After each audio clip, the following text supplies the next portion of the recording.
High রে বাঙালি মুসলমান, মসজিদের যে স্টোর রুম আছে সেই স্টোর রুমে দুইজন মুয়াজ্জম একজন নারীকে নিয়ে এসে সেখানে আকাম কুকাম করতেছে।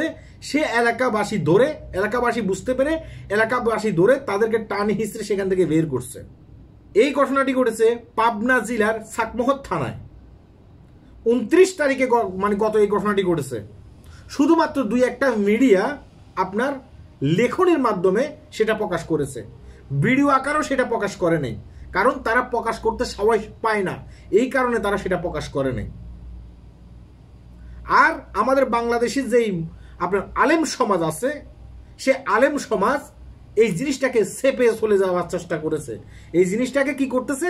সেপে চলে যাওয়ার চেষ্টা করতেছে। অর্থাৎ এক মুসলমান অন্য মুসলমানদের দোষ ত্রুটি গোপন করবে, এই কারণে তারা কি করতেছে? দোষ ত্রুটি গোপন করতেছে। তারা তখনই সোচ্চার হয় যখন একটা স্কুল কিংবা কলেজে একজন মাস্টার একজন ছাত্রীকে ধর্ষণ করে, তখনই তারা সোচ্চার হয়।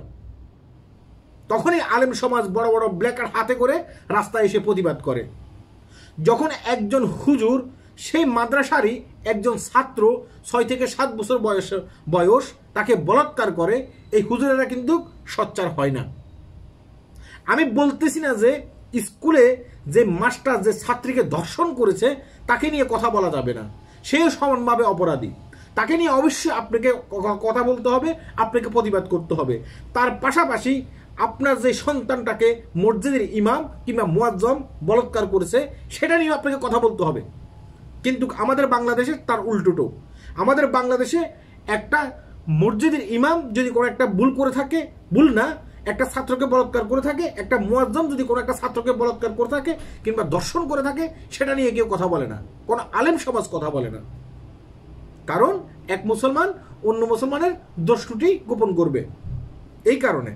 ঠিক আছে, যখন আপনার বোনকে কোনো একজন আলেম কোনো একজন মুয়াজ্জম দর্শন করে, তখন আপনি তার দোষ ত্রুটি গোপন করেন।